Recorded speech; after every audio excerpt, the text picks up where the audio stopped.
How's everybody doing on this fine Monday morning? We are basically 12 days away from the Kentucky Derby, so it's an exciting time. Not only are we finishing up a small, profitable meet at Keeneland and a lot of frustration, but then we get into the Derby. So I'm going to talk a little bit about the Derby top 10 again today.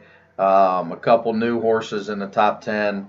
Back in again at number 10 is Sam Rat, and that's just only because everybody else keeps falling out, and because of his record and because he has, won every race but one. We got to put somebody in the top 10, so he's in at 10. I think he's a horse that could hit the board. Dance with Fate is 9. Don't know if he's coming or not. I hear mixed reports on that. But if he does come, is he a dirt horse? I don't think so. But because of the number he ran in the Bluegrass, once you add our Poly add 5 to that number. He does qualify number wise. He does have the correct running style. He does have an aggressive rider in Nakatani that, if he takes to the dirt, he's got a chance. And he's going to be a huge price. So that's number 9. Number 8, another new one back in again by default again, is Candy Boy with Gary Stevens. I don't think he's good enough. I don't think he has the right style. I don't think he has the right makeup or foundation, but he's going to be another one that's going to be a big price. So why not throw him in the top 10, throw him in your tries, exactas, things like that. And then we got Medal Count, number 7, another one like Dance with Fate that I don't think likes the dirt. I think a lot of people are going to burn money on this horse. I'm going to put him in the supers and the tries, but I'm certainly not going to have him as one of my key horses. And then at number 6, we got Vickers in Trouble. A lot of people do like him. He's slowly becoming a wise guy horse. I don't like those races down in Louisiana. I don't think they're the top races. I think those were a lot of secondary horses for the big boys that threw horses down there. But he did win. He did run a good number. So I can understand if you like him a little bit. I'm going to use him maybe in a couple small pick 4s, pick 3s, things like that to save my wagers. And then I'll use him underneath in most of my bets. General A-Rod is a horse that everybody that watches my videos and that talks to me all the time knows that I've liked this horse for a long time. I just think he's built like a little tugboat. He's going to keep running. He's got this makeup about him. He just keeps going. He's always on the wire. Is he good enough to win? I don't know. I think he's a lot like Closing Argument, where he's going to be a big price. He's going to be close to the pace, and I'm not sure he's going to totally stop. I think he might be one of those horses that turns for home and he's laying second or third, and somebody on my top of the end here, top 10, draws away and wins, but he just keeps going and keeps going and keeps going and runs second or third. So I would definitely put him somewhere in the exacta, the trifecta, maybe a little pick 4, just a small one, in case he wins. That's all you would need. But I really believe the Derby winner is in these 4 horses, and I'm not really telling anybody anything that you couldn't research on your own.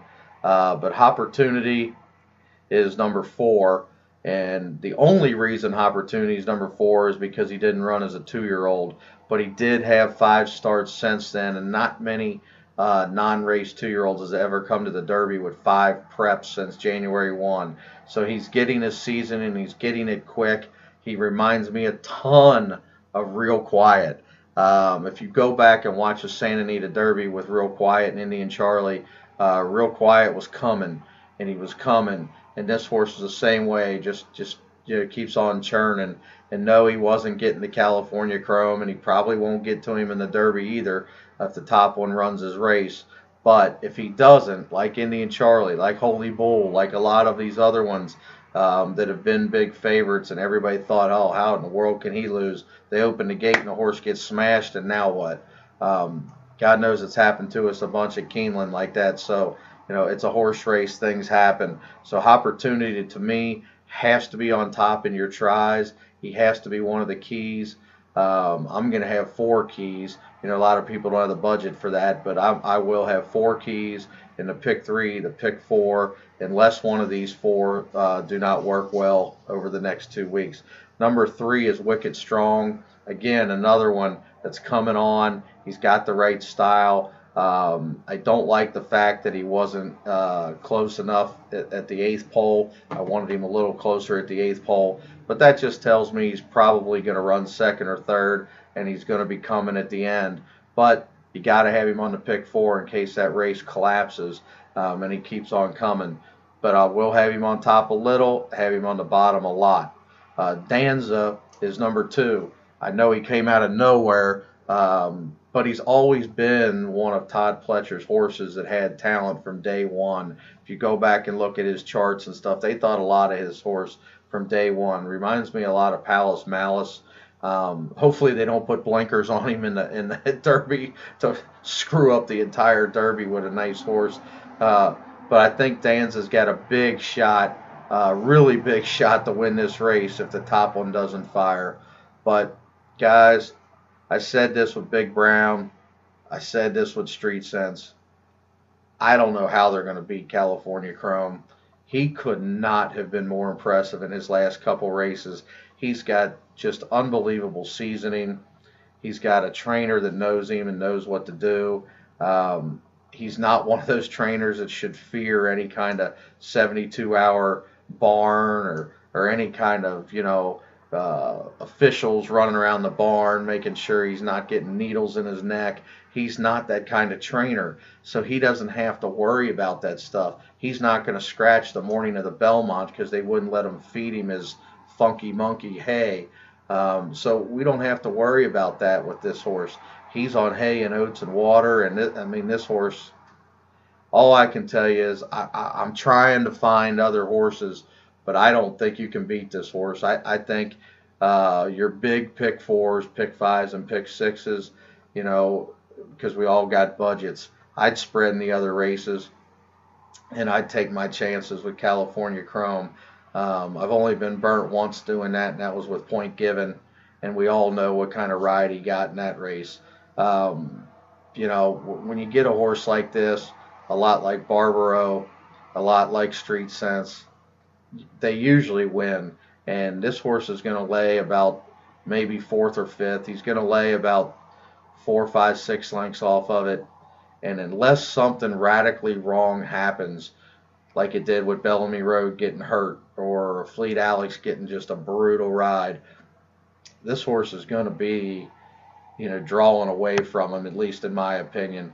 But I understand we're looking for value, and that's why we're going to take other horses. But if you got a small budget, I would be very comfortable going into the Derby with California Chrome at least 2 weeks out. We are going to watch him like a hawk to make sure he shipped well and what he looks like on the track at Churchill, and to make sure he's jogging okay. I really value the opinion of the couple clockers that I got down there, and they'll let us know if this horse is thriving still, or if he's stale, or there's something wrong. And if there's anything wrong, that's part of the fee that you pay me. We're going to find out. We're on it. If we think this horse for some reason goes stale, we're going to tell you. I'm not going to just pick an 8-5 shot just because I want to. Obviously, I don't want to. I'd rather have Opportunity or Danza or Wicked Storm win, or even General A-Rod win, and win some money. But that's where we're at 9:30 on Monday morning, 12 days before the Kentucky Derby. So let's keep watching them. Let's watch these videos. Let's watch these workouts, and let's see what we got here. My professional opinion is do not get swayed by some of the guys on TV. They're only paid to pick different horses, put it that way. These channels do not want them all picking the same horse. So just understand that it's a TV thing, that they're going to make sure they pick 3 or 4 or 5 different horses. All right, have a good week.